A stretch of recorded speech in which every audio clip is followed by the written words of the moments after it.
tartışılmamış bile ama Türkiye Suriye ile savaştı artık. Bunu Antep'teki katliamda da görebiliyoruz. Halep'teki, Şam'daki katliamda da görebiliyoruz.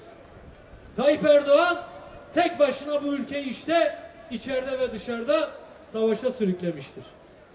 Sen bu yetkiyi kimden alıyorsun? Seni seçenler git tek başına içeride dışarıda istediğin kadar savaş dediler mi sana? Sen boyunun ölçüsünü gittiğin meydanlarda sana barış, sana bu kan aksın diye, kan dursun diye haykıran analardan almadın mı? Hakkari'ye gittiğinde boyunun ölçüsünü almadın mı? Savaş istemiyoruz demediler mi? Sen hangi alanda konuşma yaptın, hangi meydanda bana oy verin, ben bu ülkeyi savaşa sokacağım dedin? Her yerde akan kanı durduracağız demedin mi? Seçimde bu konuşmaları meydan meydan, miting miting yapmadın mı? Nerede oy isterken siz bana oy verin, ben gideceğim Roboski'de 34 genci çocuğu parçalayacağım, üstünü de örteceğim dedi. Sana bu yetkiyi kim verdi?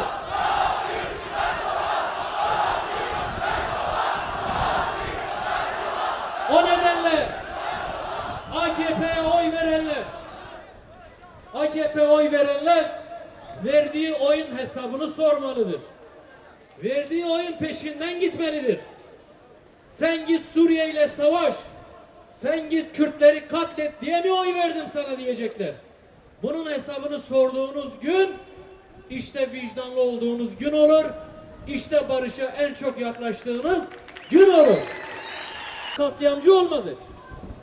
Bunun babası da katliamcıydı rahmetli, bu da katliamcı. En iyi biz biliyoruz. Ezilen halklar biliyor. Baas rejimi nedir? Ezilen bütün halklar biliyor. Peki sen biliyor muydun Tayyip Erdoğan? Şimdi işin doğrusu bir hatırlatma yapmak gerekiyor. Bundan 2 yıl önce eğer arkadaşlarımız bir ses düzenini ayarlayabilirse bir hatırlatma yapmak istiyorum. Bundan 2 yıl önce, çok değil, Suriye'de iç savaş başlamadan 6 ay önce yani, bugün Esad'a atıp tutan Recep Tayyip Erdoğan ne demiş? Herkes unutmuş olabilir ama biz unutmayacağız. Bir HDK mitinginde Recep Tayyip Erdoğan'ı dinleyelim istiyoruz. Ne demiş o günlerde, eğer mümkünse arkadaşlar? 2 dakika. Daha 7,5 yıl öncesine kadar birbirine husumetle bakıyordu. Sürekli gerginlikler yaşanıyor. İki ülke zaman zaman savaşın eşiğine geliyordu.